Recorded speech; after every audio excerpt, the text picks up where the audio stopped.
जहांगीर जदून साहब ये बताएं, आर्टिकल 38 जो है सोशो इकोनॉमिक वेलबींग, जो स्टेट की रिस्पॉन्सिबिलिटी है, फ्री हेल्थ है, एजुकेशन है, बेसिक नेसेसिटीज़ ऑफ लाइफ हैं, उसकी मैं क्लॉज एफ देख रहा था, टू एलिमिनेट रिबा एज अर्ली एज पॉसिबल। अब कानून 73 का है, मेरे ख्याल में 47 साल हो गए हैं, एज़ अर्ली एज़ पॉसिबल अभी तक नहीं है। ये सूदी मईशत पे हम खड़े हैं, बरकत कहाँ से आएगी? हमारी पूरी इकोनॉमी जो है, कहते हैं IMF के कर्ज़ों में झगड़ी है और सूद दर सूद पे चल रही है। वो कौन सी ताकतें हैं, वो कौन सी मुश्किलात हैं कि हम सूदी मईशत से जान नहीं छुड़ा पा रहे? यहाँ पे अदालत भी खामोश है, आइन भी खामोश है, एग्जेक्टिव भी खामोश है, वो टैक्सेस, वो सूद का पैसा आवाम की जेबों से निकलता है। इस बारे में आपका क्या ख्याल है?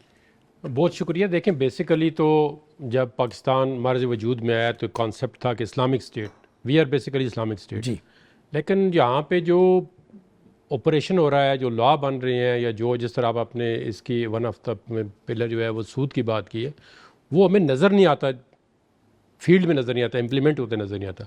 अब ये चीज़ जो फेडरल शरीयत कोर्ट ने जजमेंट दी हुई है वो सुप्रीम कोर्ट के अंदर पेंडिंग है, उस पर स्टे है, तमाम बैंक उसमें जाके पार्टी बन गए। अब देखें ना, आपका हमारी जितनी भी, हम तो मुलाजम नहीं, बैंक ताकतवर हैं या सुप्रीम कोर्ट? फिर इससे नहीं, अभी देखना वो केसेस हो सकता है जब सुप्रीम कोर्ट फैसला करे तो किस तरह करे, लेकिन उन्होंने सर्कमस्टांसेस देखने हैं ना।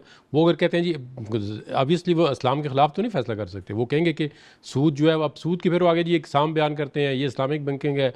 हमने देखा है इस्लामिक बैंकिंग के अंदर भी कान से इधर पकड़ या इधर पकड़, मतलब कन्वेंशनल सिस्टम को ही उन्होंने उसके अंदर घसेड़ा हुआ है। तो ये एक बड़ा कम्प्लेक्स इशू है कि आप एक माशियत जो है वो इस्लाम पे लाना चाहते हैं। पहले तो आपको हमें देखें ना, माशरती इंसाफ चाहिए, हम सोशल जस्टिस इसको कहते हैं। हमारे माशरे में देखो ना, भाई इधर अमीर है, भाई गरीब का वो ख्याल नहीं करेगा, एक भाई दूसरे का भाई। इस्लामी जो माशरा है वो तो एक कम्यूनिटी ऐसी डेवलप करनी है आपने कि आपने ख्याल करना है। ज़कात का सिस्टम आपके मुल्क में ठीक है? नहीं ठीक है, ठीक है। बाकी कौन सा इंसाफ का निज़ाम आपके मुल्क में इस्लाम के मुताबिक कौन सा चल रहा है? वहाँ पे काजी कहाँ है? क्या 56 साल से ये पार्लियामेंट्री फॉर्म ऑफ गवर्नेंस हम ट्राई कर रहे हैं, ये फेलियर है इसका? क्यों नहीं किसी नए निज़ाम की तरफ रियासत मदीना का ढांचा जो है उसको लेके आए? पाकिस्तान के अंदर सबसे बड़ी स्टेक होल्डर इसमें है वो जो वोट मज़हब के नाम पे लेके आते हैं पार्टियाँ जी। जमात इस्लामी है, जो मौलाना फजल रहमान की पार्टी है, वो तो उनका तो बेस ही, चले बाकी पार्टियां तो मज़हब के वोट भी नहीं लेती, उनकी तो पॉलिटिक्स ही सारी मज़हब पे है। तो वो जब पार्लियामेंट में आते हैं वो भी इस चीज़ को बोल जाते हैं कि उन्होंने इस्लाम के लिए, या इस्लाम के जो असूल हैं, या इस्लाम के जो मुनाफी चीज़ चल रही हैं उनको ख़त्म करने के लिए किस तरह लेजिस्लेशन करनी है, और अगर नहीं हो रही तो उसको इम्प्लीमेंट किस तरह करना है। जहांगीर साहब ये बताएं, स्टे ऑर्डर ले लिया जाता है, हालांकि इस्लाम में इसकी कोई गुंजाइश नहीं है, और देखा गया है कत्ल के मुकदमे हों या ज़मीनों के जायदाद के तनाज़े, वहाँ पर इन्फ्लुएंस होता है बड़ी पार्टीज़ का, तो वहाँ गरीब का मुकदमा कौन सुनेगा? वो तो कुचला गया। कैसे रिफॉर्म्स होंगी? ये देखें, ये तो एक फैक्ट है ना कि यहाँ पे जो इंसाफ है वो बहुत महंगा है, ठीक है। एक गरीब आदमी आप मानते हैं इंसाफ महंगा? नहीं, महंगा है, इसमें मानने न मानने की बात है, ये तो फैक्चुअल बात है ना, हर एक को माननी चाहिए। ये कहता है नहीं है तो वो तो गलत बात है, ठीक है। अब इंसाफ, आइन के अंदर तो ये लिखा हुआ है कि आप निज़ाम इंसाफ को सबसे सस्ता बनाएंगे, लेकिन इस पे अमल नहीं होता, ठीक है।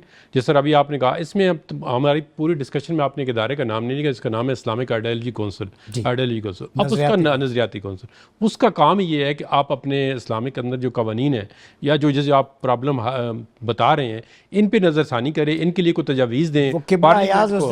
चेयरमैन, उनसे हमने पूछा, वो रिकमेंडेशंस भेजते हैं हर इश्यू पे, इम्प्लीमेंट नहीं होती। नहीं तो वो इम्प्लीमेंट के लिए देखें ना, उनका इदारा अपना काम कर रहा है, पार्लियामेंट नहीं कर रही। पार्लियामेंट देखें, अब या तो वो इदारे को इतना एक्टिव कर दें कि हमें पता चले कि उन्होंने ये वाली नजरियाती जो काउंसिल है, उन्होंने ये अपनी रिफॉर्म्स या तवज्जुहात देके प्रेस ब्रीफिंग्स मौजूद हैं, वेबसाइट पे मैं गया हूं, बिल्कुल हर चीज़ ओपन है। देखें, पार्लियामेंट में बाकायदा एक उनके लिए एक डे होना चाहिए कि ये वाली जो रिफॉर्म्स हम भेज रहे हैं इसके लिए आपने क्या किया, स्टैंडिंग कमेटी बनाई है, उनका रेफर किया, कमेटी को नहीं किया है। अब बाहर की दुनिया में देखें, वहाँ पे लीगल एड कमीशन होते हैं, जिस तरह शहीद हुसैन साहब ने कहा, अब लीगल एड, एक बंदा गरीब आ गया, इधर भी कॉन्सेप्ट वही है। लॉ देखो गोरों के बने हुए हैं, वो उमर लॉज हैं, legal aid commission, legal aid commission. तो वो उसमें एक बंदा गरीब होता है, एप्लीकेशन देता है, वो अपनी मर्जी का वकील, उसको अपनी मर्जी का मिल जाता है, और उसकी फ़ीस जो है गवर्नमेंट पे करती है। यहाँ पे भी हमारे पास प्रॉपर कॉन्सेप्ट है, लेकिन उसको जिस तरह जेल अपील हमारी आ जाती है, जेल के अंदर एक कैदी है तो उसके पास वकील करने के लिए पैसे नहीं है, तो वो जेल से एप्लीकेशन लिखता है, तो अब हाई कोर्ट और सुप्रीम कोर्ट के अंदर जेल अपीलें लगती हैं, तो उसमें वो अपना वकील अपॉइंट करते हैं, कुछ ना कुछ पेमेंट कर देते हैं,